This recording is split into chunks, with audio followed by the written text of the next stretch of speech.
Queridos irmãos e irmãs em Cristo, saudações de irmão, saudações fraternas, graça e paz a todos. Que bom estarmos mais uma vez aqui com o mesmo objetivo, né?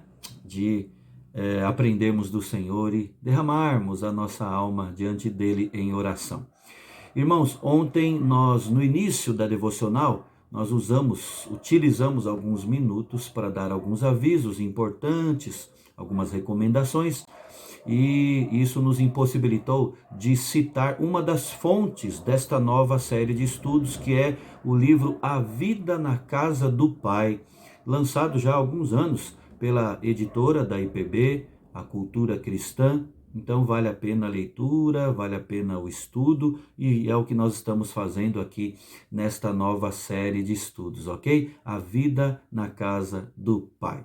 Muito bem, colocado isso, feito isso, eu gostaria de cantar com vocês um hino do nosso inário que eu tenho para mim como sendo um dos mais bonitos, em sua melodia, mas também e principalmente na sua letra. O hino 298, a pedra fundamental. Ele consegue reunir nessas três estrofes a igreja, o ensino bíblico da igreja como sendo o templo, o santuário, o lugar onde Deus habita, pessoas, né? E não é tijolo. Mas também ele fala do que acontece lá naquele edifício, naquele espaço que nós chamamos de igreja, onde a igreja se reúne, na verdade, né? E ele então conjuga estas duas visões de igreja e o faz de uma forma muito bela. Eu gostaria que nós cantássemos agora hino 298, a pedra fundamental.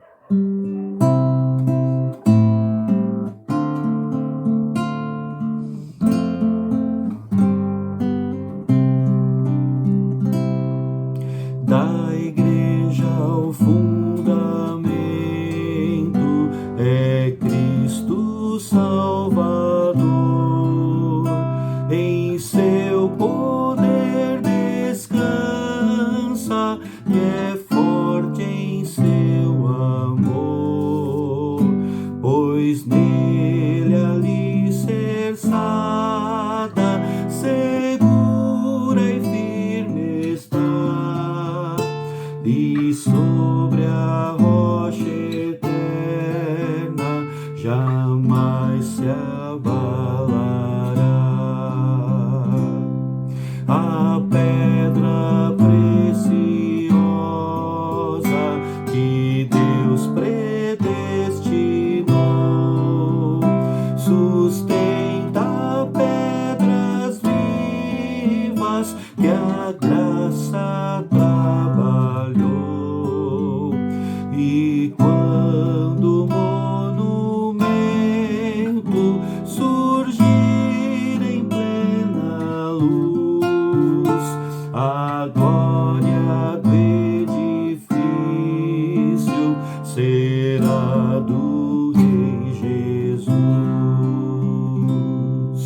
Neste edifício santo que visa ao teu louvor, esteja a tua bênção, rogamos-te, Senhor, que muitos pecadores aqui em contrição se tornem templos santos de tua habitação.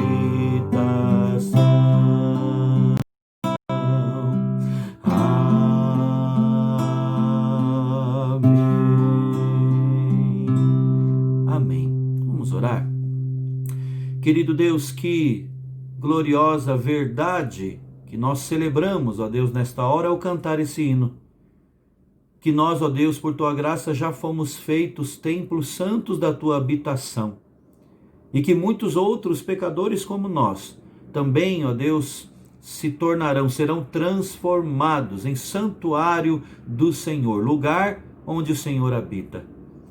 Com certeza esse é um dos maiores, se não o maior privilégio que que um ser humano pode ter. Nós, tão pequenos, limitados, com o coração tão voltado ao que não é correto, sermos habitação. O Senhor tabernaculando, ó Deus, em nossas vidas. Nós te louvamos por esta grande bênção, por esta graça maravilhosa que o Senhor nos dá em Cristo Jesus, através do seu Espírito, o seu Espírito que habita em nós. Nós, ó Deus, queremos lançar a nossa vida diante do Senhor nesta hora. O Senhor conhece o que precisamos, conhece os nossos anseios, sabe das nossas lutas internas e externas, ó Deus. Depositamos tudo diante do Senhor e clamamos, continua à frente. Não permita que nós mesmos é quem estejamos na direção das nossas vidas, mas que o Senhor dirija as nossas vidas, ó Pai. É a nossa oração. E agora nós vamos abrir a Tua palavra e nela meditar. Para isso precisamos da ação do Teu Espírito, nos guiando a toda a verdade. Faz isso, ó Deus, para a glória do Teu nome, por amor do Seu nome, é a nossa oração, em nome de Jesus. Amém. Amém. Irmãos, mais uma vez eu convido a todos a abrirem suas Bíblias. No mesmo texto de ontem, nós vamos ler na primeira carta do apóstolo Paulo a Timóteo, capítulo 3. Vamos ler os versos 14 e 15. Primeira carta a Timóteo, capítulo 3, versos 14 e 15.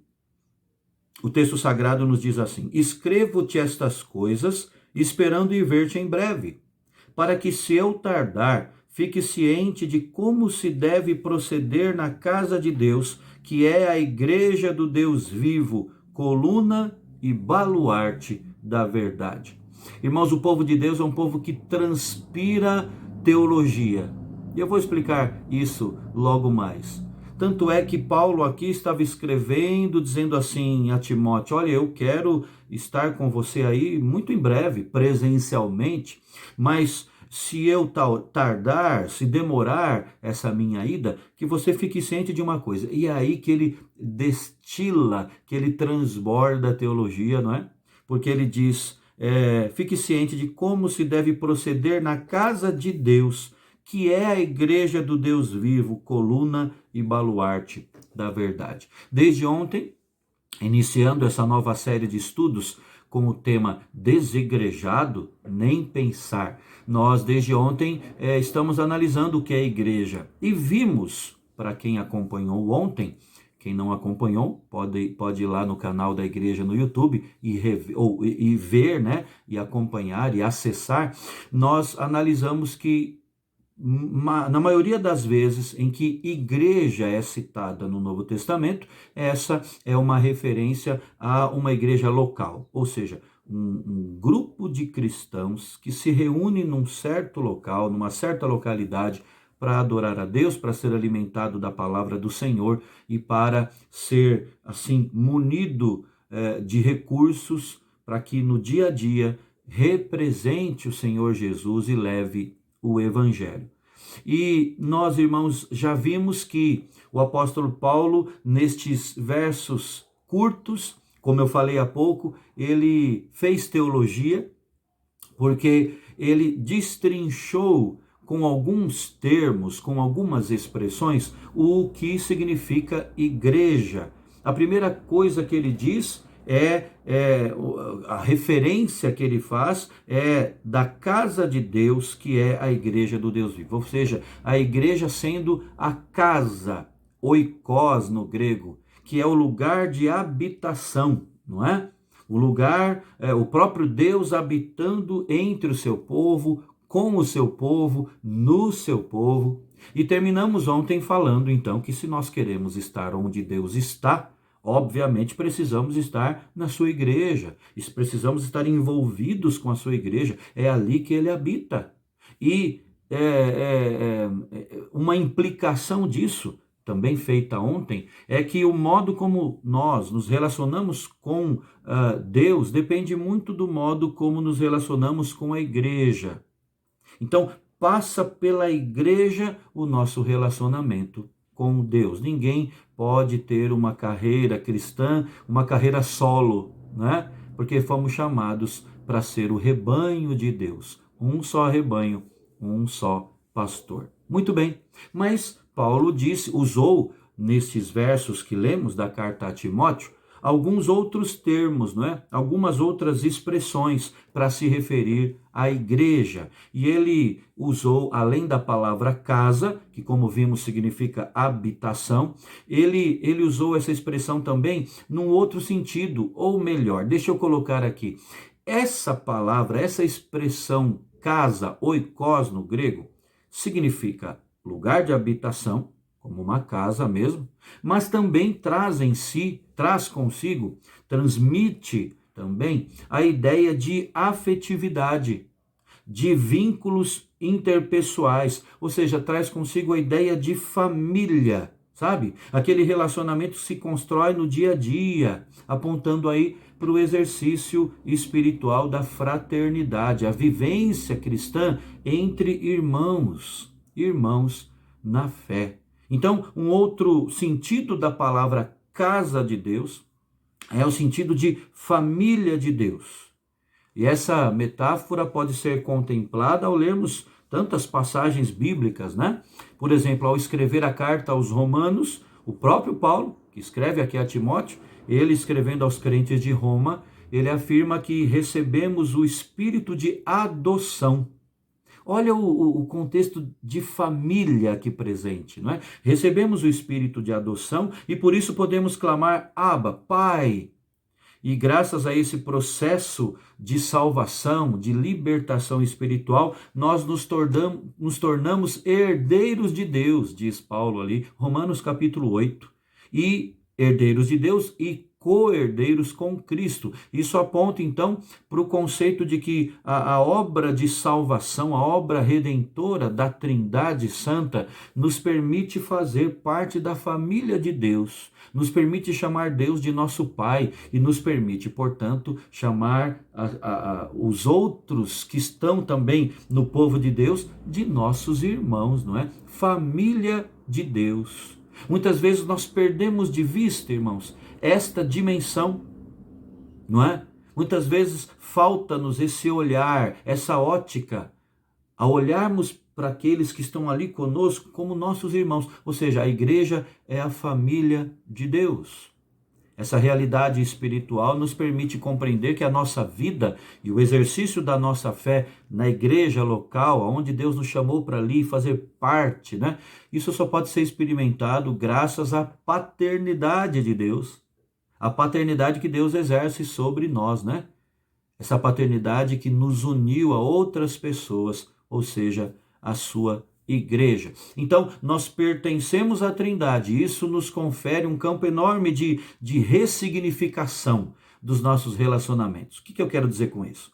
Quero dizer que, por estarmos inseridos no rebanho de Cristo, no aprisco do Senhor, não é? Como povo dele, como família dele, os nossos relacionamentos têm um novo sentido, um novo significado. A igreja não é apenas um clube, não é? A igreja não é um lugar de festas, de eventos tão somente, não é?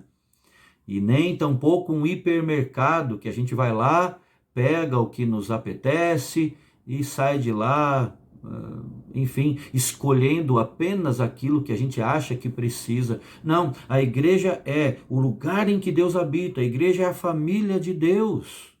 Família de Deus. Fazer parte da família de Deus, irmãos, deve provocar em cada um de nós um sentimento cada vez maior, crescente de gratidão, de adoração. É nesse convívio que nós experimentamos transformações. É nesse convívio que nós somos apresentados a uma série de benefícios espirituais, não é? Deus vai afiando a nossa vida no convívio com os irmãos, não é? Tem mandamentos, já citamos isso na Betel. Há mandamentos explícitos na Bíblia, chamados mandamentos recíprocos, que só são viáveis, que só podem ser vividos, experimentados, né, cumpridos no contexto de comunidade. não é? Amai-vos uns aos outros, perdoai-vos uns aos outros, suportai-vos uns aos outros, e temos muitos outros assim, uns aos outros no Novo Testamento. Então, a igreja é a família de Deus. Que bom, não é? Que bênção é essa? Nós olharmos para a igreja com esse prisma, ou por esse prisma, sabendo que ali encontraremos irmãos, gente amada, não é? Sabendo que temos uma família, além da nossa família de sangue, que é a família da fé.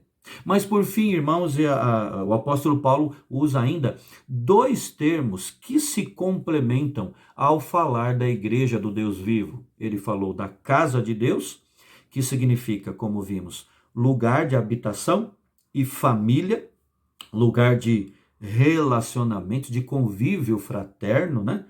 Mas também nesse texto que estamos analisando, nós encontramos duas expressões que aparentemente possuem o mesmo sentido: coluna e baluarte da verdade. No entanto, cada uma delas tem significados ligeiramente distintos que nos ajudam a entender a relação do povo de Deus, da igreja, eu e você, se cremos em Cristo, não é? Como nosso único e suficiente Salvador. Então, o relacionamento nosso como igreja com a palavra de Deus. Algo muito importante é considerarmos isso. A igreja é a coluna e o baluarte da verdade. A palavra coluna vem do grego stulos e nos remete à ideia de coluna mesmo, né? Como sabemos na língua portuguesa, ou seja, a ideia de sustentação de uma determinada estrutura, ou seja, de um suporte, aquilo que serve de mediação entre o alicerce e o que foi construído. Então, irmãos, a igreja é colocada aqui por Paulo como cumprindo uma missão teológica importante. Ela é, a igreja, a face visível do reino de Deus, né? A responsabilidade da igreja é de ser o suporte para a revelação, para a proclamação, para a administração, para a proteção da verdade de Deus. Duas coisas que eu quero falar aqui rapidamente. Primeiro, quando a gente fala de missão teológica da igreja, pode ser que você fique assim, meio vagando no entendimento disso, né? Ah, mas isso não é só para teólogos. Irmãos, todos nós somos teólogos. Você também é um, porque você faz teologia. Porque de alguma forma eu e você pensamos em Deus. A nossa teologia pode ser ruim. A nossa teologia pode ser antibíblica. Uma má teologia que não expressa, que não reflete o que Deus, o próprio Deus, revelou na Escritura Sagrada. Mas você é teólogo. E isso então aumenta ainda mais a nossa responsabilidade, não é? Outro ponto que eu queria falar eu citei agora a proteção da verdade de Deus. Num certo sentido, eu e você não precisamos nos preocupar em proteger a verdade de Deus, proteger a Bíblia, proteger o próprio Deus, né? Porque Ele é o Todo-Poderoso. No entanto, em outro sentido, aí sim, nós fomos chamados, como diz Judas na sua carta, na sua breve carta, ele diz que nós devemos batalhar diligentemente por preservar a fé, não é? Que uma vez por todas foi entregue aos santos. Então, há um aspecto de que o nosso testemunho, a nossa vivência como discípulos do Senhor tem que proteger a verdade de Deus. Não estamos aqui para brigar, para fazer postagens ofensivas a quem quer que seja, para desdenhar de outros que têm uma fé diferente, não. Mas estamos aqui para representar Cristo e a sua palavra nesse mundo. Administrar e propagar essa verdade, irmãos, são então incumbências da igreja de Cristo. E aí nós podemos pensar em algumas coisas, né? Nós temos os sacramentos, o batismo e a ceia, que devem ser observados e realizados segundo a Bíblia. Nós temos o modo correto de prestar culto a Deus, isso está na Escritura. Precisamos proteger isso, né? Ou seja, viver isso com base no que está registrado na palavra do Senhor. Nós temos uma estrutura de ofícios, né? Qual é o sistema de governo que a igreja precisa ter? Está na Bíblia, né? E ali nós vemos, né? Pastores, presbíteros, diáconos. Nós temos marcas e sinais, enfim, que definem a identidade da igreja neste mundo de trevas, nesse mundo caído. E precisamos preservar isso. Sem a coluna da verdade, ou melhor, sem a coluna, a verdade vai ficar, na verdade, sem. A verdade, na verdade, né, irmãos? Vai ficar sem base, não é? Sem a coluna, nós vamos abrir aí um precedente, a igreja vai se tornar vulnerável a uma série de interpretações equivocadas, se não tiver essa coluna da verdade, não é? Se não tivermos isso, nós vamos comprometer o evangelho puro e simples do reino. Então, o que eu falei há 2 domingos atrás, eu torno a dizer, tem um pastor conhecido, pastor da moda, falando por aí que nós não temos uma doutrina correta, que nós precisamos reinterpretar a Escritura e aplicá-la para os nossos dias, porque ela foi escrita pensando na época antiga. Precisamos então ter uma outra interpretação. Irmãos, isso é furado. A palavra de Deus, ela não é, ela é eterna, não é? Ela não é nem de ontem nem de amanhã, ou seja, ela é eterna, ela é para todos, em todos os tempos e em todos os lugares. Portanto, irmãos, o entendimento da igreja como coluna da verdade nos dá a sensação de que cada um de nós, povo de Deus, e todos nós juntos somos responsáveis para congregar e proclamar, expressar o que é verdadeiro num mundo repleto de ilusões, num mundo que não tem mais essa verdade, não é? Agora, a outra expressão interligada a essa coluna é baluarte. Paulo diz coluna, a igreja do Deus vivo, que é a coluna e o baluarte da verdade. A palavra baluarte no grego, hedraioma, significa fundamento, fundação, lugar seguro, aquilo que é permanente em si mesmo. Então, ao utilizar esse tipo de metáfora para se referir à igreja, o apóstolo transmite o conceito de que a igreja é a instituição que Deus preserva neste mundo para ser o firme lugar da verdade, onde a verdade é transmitida, não é? É de suma importância, então, compreender que a igreja não é uma agência qualquer. Ela é agência divina. E as igrejas locais têm que ser assim. Uma agência divina cumprindo a missão do reino em momentos históricos, em culturas, em experiências socioeconômicas diferentes, distintas, não é? A igreja de Cristo não passa por crise de identidade e missão quando ela tem o foco na palavra do Senhor, que mostra qual é a sua própria natureza, né? A natureza da igreja está interligada ao seu autor divino, é o autor da nossa fé. Muitas críticas, irmãos, que a igreja recebe são resultado de noções destituídas, vamos dizer assim, dessa experiência libertadora do evangelho, né? Então, esse tipo de alienação espiritual não permite que a pessoa compreenda a lógica do reino de Deus. No entanto, nós precisamos falar aqui que o que pode tirar a igreja dos trilhos não é apenas, ou não são apenas as críticas de fora, daqueles que não vivem a vida do reino, por desconhecer o que é viver o reino de Deus. Mas nós podemos dizer que muitas igrejas têm saído dos trilhos porque são marcadas por algumas coisas.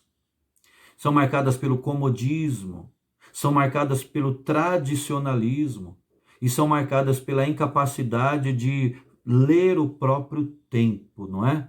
Isso aqui é muito sério, irmãos. Eu gostaria que eu e você agora olhássemos para a nossa postura como cristãos, como parte do rebanho do Senhor, da família de Deus, não é? Para que vejamos se isso não está sendo verdade, não está acontecendo no nosso dia a dia, na nossa prática cristã. Por exemplo, comodismo. O comodismo acontece mais do que pensamos. É o que se considera crente em Cristo adotando uma postura de consumidor, não de discípulo. Então ele apenas absorve o que outros produzem, né? Ele não se envolve, ele vai lá no lugar onde o povo de Deus se reúne, mas ele adotou essa postura de comodismo. Adotando isso, a igreja sai dos trilhos. Outra questão, tradicionalismo. Você já reparou que o tradicionalismo é infrutífero? É verdade que há um aspecto de tradição que nós precisamos proteger, preservar. Citei isso agora há pouco, não é?